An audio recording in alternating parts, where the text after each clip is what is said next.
Redfin just released a chart showing that there are 500,000 more sellers than buyers. This was a dramatic chart. It went viral. Now, when I dug into this, what I found, they're overstating the number of buyers, and it's actually worse. I can prove it. I'll explain why. And then I'm going to help you use this information because I know the more local you can get, the more power you will have as a buyer or seller. The housing market has nearly 500,000 more sellers than buyers. Miami, 21,000 sellers, 7,300 buyers. Austin, Texas, 17,000 sellers, only 7,800 buyers. 32,000 sellers, only 16,000 buyers. Oh, in Nashville, 90%. There's 14,935 sellers and 7,859 buyers. If you understand what they're doing, it is one of the most powerful dynamics you can understand in the housing market. And if you can figure out how to calculate this for your own market, you will have such an edge on what's happening in your market. Now, the condo market, by the way, is crashing. I've talked about this. We're going to look at this here in a little bit. I'm going to show you a different way to view it than I've shown in the past. What you can see here, though, is if we just scroll to the bottom of this, and it says buyer's market's 1.9 million, 1.4 million. I looked at this and I'm like, what in the heck are they talking about? You can see this right here. The number of sellers in the market is simply active listings. Except, unfortunately, if we go back and check it, there's absolutely no data reflecting what they just said. 1.1 million active listings. If you go to Fred and use the realtor.com data, you can see they have 1,036,000. There's nothing even close to their 1.9 million. Now, if you look at the sellers or the buyers, which is actually what I'm more interested in, here we've got 1.4 million buyers. Now, because there's not a similar metric measuring how many buyers are actively in the market, which is also false, we're going to talk about that. We took active listings and pending sales from the MLS to estimate what fraction of homes on the market will sell within a given month. This might be the most comical chart I've ever seen.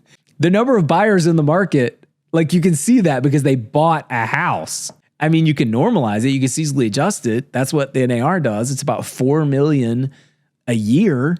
Okay, well, you take that 4 million a year and you divide it by 12. You want to seasonally adjust it. That's 350,000. There is not 1.4 million buyers any way you do this. And truth be told, it's almost a mirror image of NAR's pending sales numbers.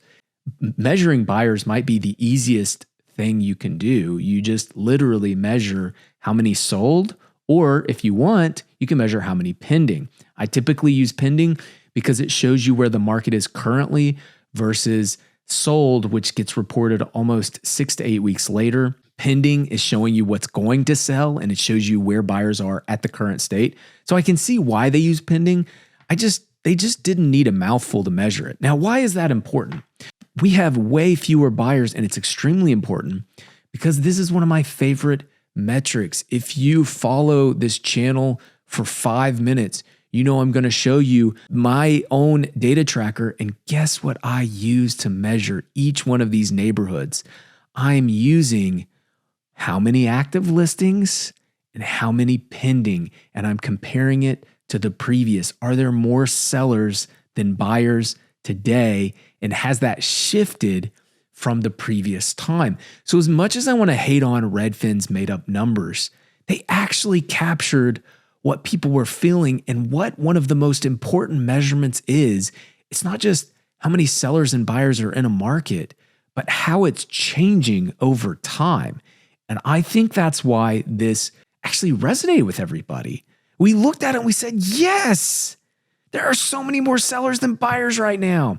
And you know what's crazy about that is as buyers shrink, the people buying have been paying more for what they're buying.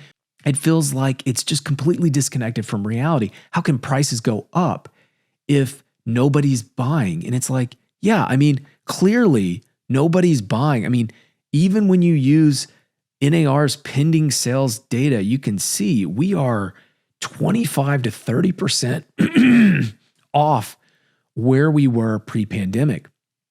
And so they really captured the sentiment in this chart. But because they missed the data, they're missing out on one of the most powerful opportunities that you have to practically use this for your own market. I'm going to show you a few examples that I pulled just this morning. If I just took Middle Tennessee and said, okay, what's the active listings to contract volume in Middle Tennessee? What you would see, for every buyer, there are 3.5 listings. This is 50% higher than where it was last year. It's 40% higher. And it's because we have flat to declining contracts and we have more and more active listings. That means there's more sellers than there are buyers, and it's growing. That's pretty powerful, but that still doesn't help the average buyer or seller. After all, we're all looking for very specific things. Let's say you wanted to see all the houses that are $1.5 million or more, and you can see that now we're at a ratio of 7.3 to 1 buyer. Okay, but it gets even more interesting. Like, what if you wanted to see, we've been talking about high-rise condos.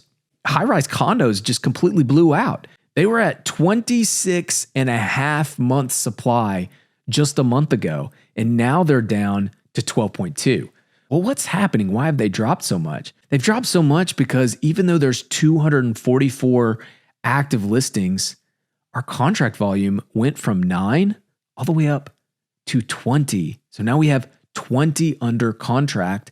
Our contract volume almost doubled. Now, I actually would like to take credit for this. I think my coverage of the condo space has doubled demand. Both sellers are conceding and buyers are jumping in at double the rate they were a month ago. I monitor condos every single day. I have a status email that I'm on with a few other people. We literally monitor what is changing in the condo space daily, and it's shocking to see the price drops and the movement. Sellers are starting to realize, like, hey, I need to move this. Airbnbs, boy, oh boy. Now, this one is shocking. This one completely blew out in May.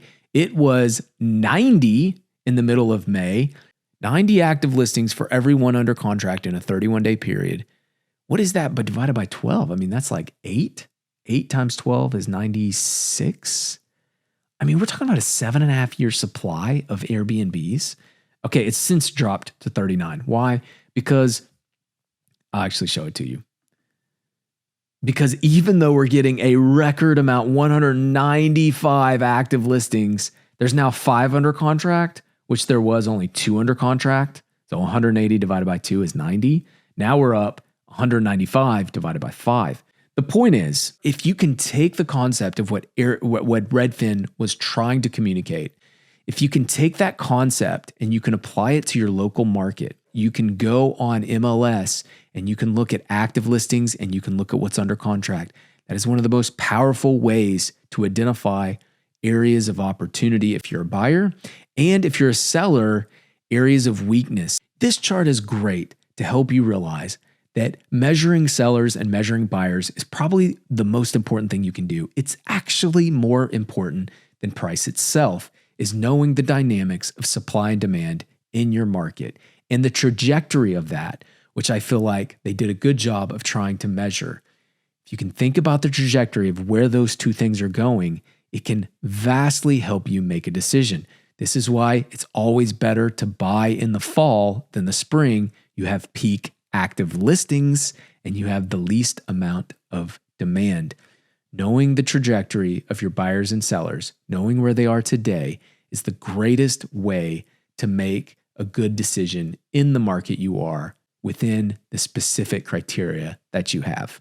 So with that, I hope you all have a great rest of the day, and I look forward to seeing you next Saturday.